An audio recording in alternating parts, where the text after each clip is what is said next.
Friends, start करते हैं। लेकिन उससे पहले प्लीज़ मेरे चैनल को सब्सक्राइब और लाइक करना बिल्कुल ना भूलें और स्टोरी सुनते रहें। स्टोरी आगे और भी इंटरेस्टिंग होने वाली है।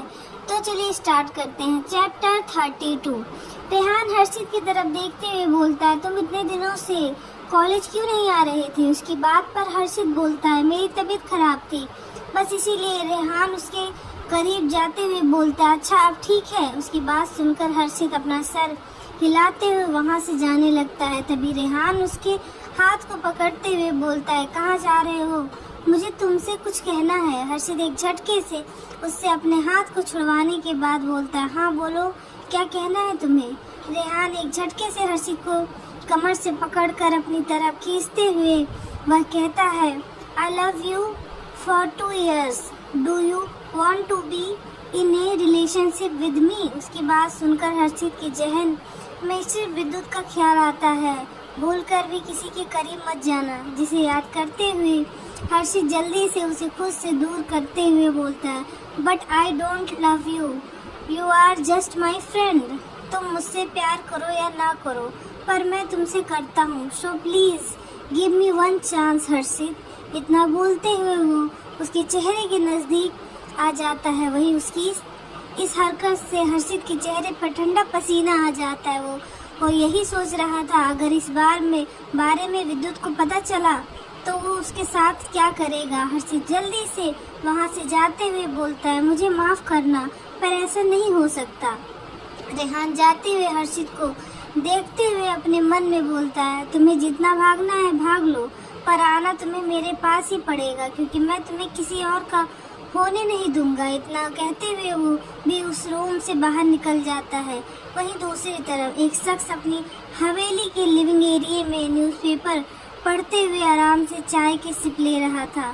तभी उसे किसी के जूते की टक टक की आवाज़ आती है. वो शख्स अपना सिर उठाकर सामने देखता है तो उसके चेहरे का रंग उड़ जाता है. उस शख्स के हाथ में चाय का कप छूटकर फर्श पर गिर जाता है और वो अपनी कांपती हुई आवाज़ में बोलता है, वो विद्युत कर कितना बोलकर वो शख्स अपने माथे पर आए हुए पसीने को साफ करता है. सामने से विद्युत के काफ़ी सारे बॉडीगार्ड उसके अगल बगल चल रहे थे. बीच में विद्युत ब्लैक कॉटन की पैंट विद वाइट शर्ट, उसके ऊपर ब्लैक ओवरकोट पहना हुआ, अपने चेहरे पर गॉगल्स लगाए हुए अंदर आ रहा था. उसका चेहरा इस वक्त एक्सप्रेशनलेस था, जिस वजह से उसकी पर्सनैलिटी और अट्रैक्टिव लग रही थी. उसके पीछे ईशान और विक्रांत अंदर आ रहे थे. विद्युत अपने गॉगल्स को उतारते हुए एक तिरछी मुस्कान के साथ सोफे पर बैठते हुए बोलता है,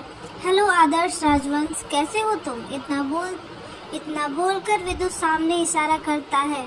आदर्श सामने देखता है तो उसका चेहरा सफ़ेद पड़ जाता है. उसके सामने डेड बॉडी पड़ी हुई थी, जो उस शख्स की थी जो उस दिन विद्युत की विला में चोरी करने आया था. आदर्श सोफे पर बैठकर अपनी आंखें बंद करते हुए सर्द आवाज़ में बोलता है, शांति से पूछ रहा हूँ, अगर तुमने जवाब नहीं दिया तो नेक्स्ट नंबर तुम्हारा होगा, क्योंकि भेजा था तुमने इस बॉडीगार्ड को मेरे विला में.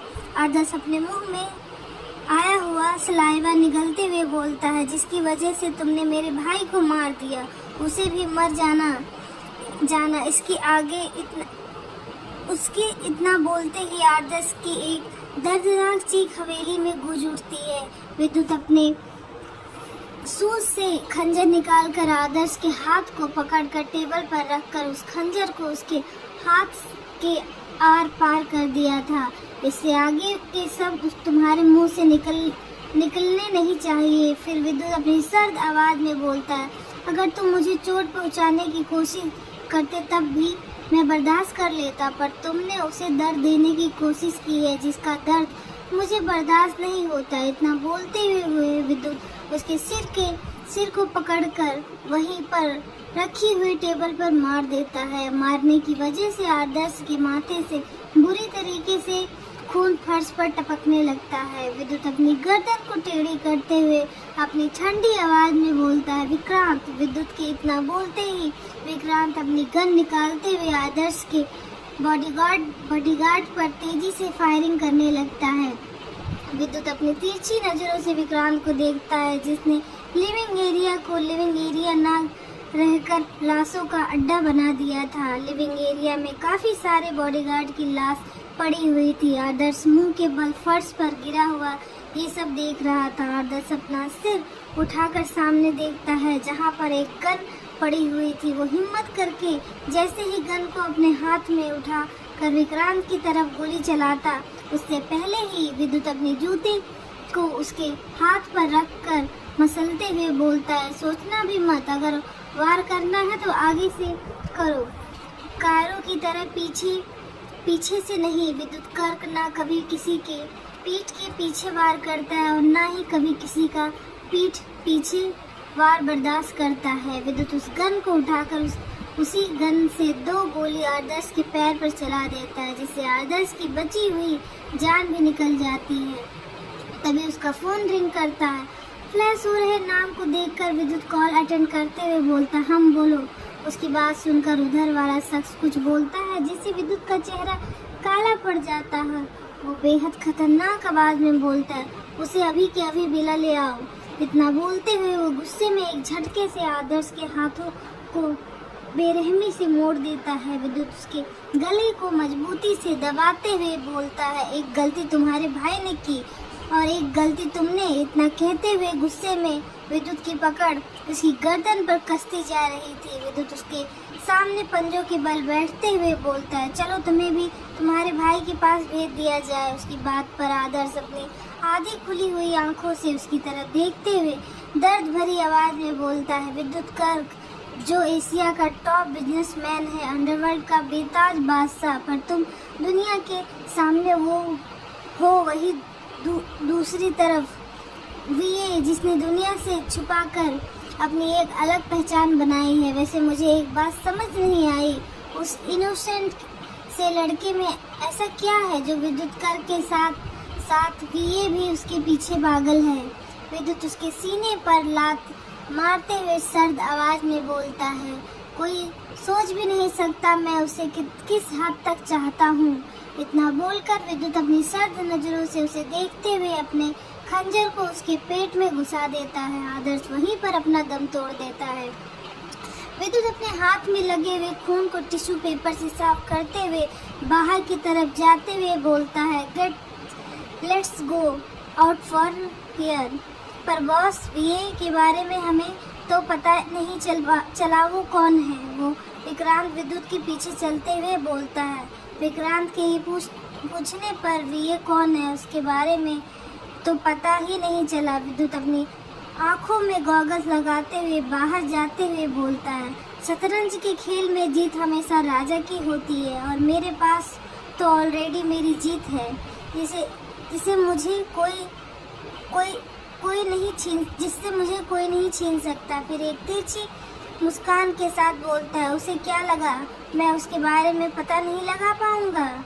अभिमन्यु खुराना वो हमें उस तक लेकर जाएगा, उर्फ वीए तक। ये नाम सुनते ही विक्रांत ईशान हैरानी से एक दूसरे को देखने लगते हैं। विक्रांत के बाद अंडरवर्ल्ड में वीए का नाम चलता है और सबको पता है कि वीए काफ़ी समय से एक लड़के को ढूंढ रहा है और वो लड़का कोई और नहीं हर्षित है। ये सोचते ही वो हैरान भरी नज़रों से एक दूसरे को देखने लगते हैं। विक्रांत ईशान की तरफ देखते हुए बोलता है, अब इसे कौन बचाएगा बॉस से। हाँ सही कहा, वो तो हमें भी हर्षित के पास नहीं जाने देता। वीए का क्या होगा। ये सोचते हुए वो दोनों उसकी हालत को इमेजिन करने लगते हैं। विद्युत ने अपने हाथों को अच्छे से साफ कर लिया था और उसका ओवरकोट ब्लैक होने के कारण उस पर खून के निशान नहीं दिख रहे थे। विद्युत कार में बैठते हुए अपनी सर्द आवाज में बोलता है, विला चलो। रात का वक्त, हर्षित को पता नहीं था कि विद्युत कॉलेज आया था, क्योंकि उसको इम्पोर्टेंट काम आ गया था, जिस वजह से वो कॉलेज के अंदर नहीं आ गया था। विक्रांत उसे कॉलेज से पिक करके विला छोड़ दिया था। हर्षित को यही लग रहा था कि विद्युत अभी तक विला नहीं आया है। हर्षित जब रूम का डोर ओपन करके देखता है, पूरे रूम में सिगरेट की स्मेल आ रही थी और पूरे रूम में धुआं था। अचानक से हर्षित को धुएं की वजह से खांसी आने लगती है। हर्षित की नज़र सामने जाती है जहां विक्रांत विद्युत किंग साइज चेयर पर एक पैर पे पैर दूसरा पैर चढ़ाए बैठा हुआ था। उसके शर्ट के ऊपर के 3 बटन खुले हुए थे जिससे उसका मस्कुलर सीना साफ शो हो रहा था। उसकी एक हाथ में बियर की बोतल तो दूसरे हाथ में जलती हुई सिगरेट थी। रूम में अंधेरा होने की वजह से विद्युत की लाल आंखें चमक रही थी जो उसे और डेंजर बना रही थी।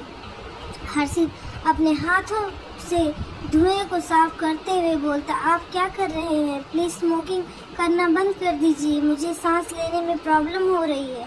हर्षित के बोलने पर भी विद्युत बिना किसी भाव के उसे देखते हुए सिगरेट की कस लिए जा रहा था, जैसे वो इस धुएं के जरिए हर्षित को बताना चाह रहा था कि हर्षित को किसी और के करीब देखकर उसके दिल में जो आग लगती है वो कितना आसानी से नहीं बुझेगी।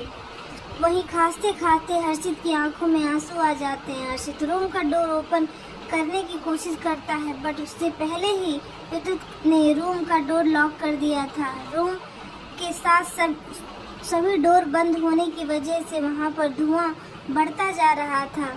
वक्त के साथ हर्षित की सांसें उखड़ने लगती है। विद्युत हर्षित के पास आकर सिगरेट का एक कस भरने के बाद हर्षित के चेहरे पर धुआं छोड़ते हुए सर्द आवाज में बोलता है, तुम्हें पता है मुझे वो लोग नहीं पसंद जो मेरी बात को सुनकर अनसुना कर दे, और तुम वो पहले हो जो ये गलती करने के बावजूद मेरे सामने खड़े हो।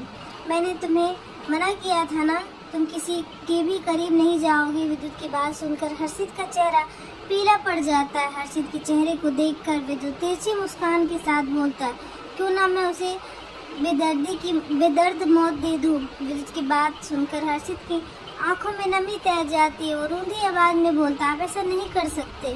विद्युत हर्षित की गर्दन को पकड़ते हुए दांत पीस कर बोलता है, तुम्हारी हर एक सांस और लफ्ज में सिर्फ मेरा जिक्र होना चाहिए। हर्षित विद्युत के हाथ को झटकते हुए बोलता है, वो सिर्फ मेरा एक अच्छा दोस्त है और आपके बारे में मैं जो सोच इतना बोलकर हर्षित चुप हो जाता है। अपने सब पूरे करो, विद्युत सर्द आवाज में बोलता है। विद्युत की बात का हर्षित कोई जवाब नहीं देता। विद्युत हर्षित के जबड़े को पकड़ते हुए बोलता है, उसका तुम्हारे साथ कोई रिश्ता नहीं होना चाहिए, जो कुछ भी है सिर्फ मैं हूँ तुम्हारे लिए। ये बात अपने इस छोटे से दिमाग में बिठा लो। हाँ, सही कहा आपने, आपका मेरे साथ एक रिश्ता जरूर है और वह जबरदस्ती और नफरत का है। हर्षित अपनी नीली आंखों से विद्युत की ब्राउन आइज में देखते हुए बोलता है। हर्षित की बात सुनकर विद्युत की मुट्ठी मजबूती से कस जाती है। विद्युत एक नज़र हर्षित को देखने के बाद सोफे पर जाकर बैठ जाता है। वहीं हर्षित कभी रूम का डोर खोलने की कोशिश करता तो कभी बालकनी का, पर सभी डोर लॉक होने की वजह से उसकी लाख कोशिश करने के बाद भी डोर नहीं खुल रहा था। हर्षित जो ऑलमोस्ट बेहोश होने वाला था, उसकी आंखों के सामने अंधेरापन छाने लगता है। वो वहीं दीवार से सेट होकर बैठ जाता है। विद्युत एक बार फिर से हर्षित के पास आकर पंजों के बल बैठते हुए सर्द आवाज में बोलता है, जब तक तुम अपने सब पूरे नहीं करोगे तब तक तुम्हें इस धुएं से रिहाई नहीं मिलेगी। लोगों की मोहब्बत में सुकून होता है, पर मेरी मोहब्बत में दर्द से बेदर्दी लिखी हुई है और इस बेदर्दी की दवा तुम बनोगे बेबी बॉय। उसकी विद्युत हर्षित को खड़ा करते हुए बाहर की तरफ ले जाने लगता है कि उससे पहले ही हर्षित उसे खुद से दूर करते हुए बोलता है, आपकी बेदर्दी से दर्दी की मोहब्बत आपको एक दिन इतना दर्द देगी कि आप सहन नहीं कर पाओगे, ये मेरा वादा है आपसे। ये सुनकर विद्युत की आंखों में खून उतर आता है। वो हर्षित को एक झटके से छोड़ देता है। विद्युत के अचानक छोड़ने से हर्षित संभल नहीं पाता और नीचे गिर जाता है, जिस वजह से उसकी सिर कांच की टेबल पर लग जाती है और हर्षित सिर से खून निकलने लगता है। विद्युत एक नज़र उसे देखने के बाद गुस्से में वॉशरूम की तरफ चला जाता है। विद्युत वॉशरूम में आकर शावर ऑन कर देता है। शावर का ठंडा पानी भी उसके सीने में जल रही आग को ठंडा नहीं कर पा रहा था। विद्युत गुस्से में वॉशरूम की दीवार पर एक पंच मारता है, जिससे उसके हाथ से खून निकलते हुए पानी के साथ बहने लगता है। तो आगे क्या होता है मिलते हैं नेक्स्ट पार्ट में। Bye bye.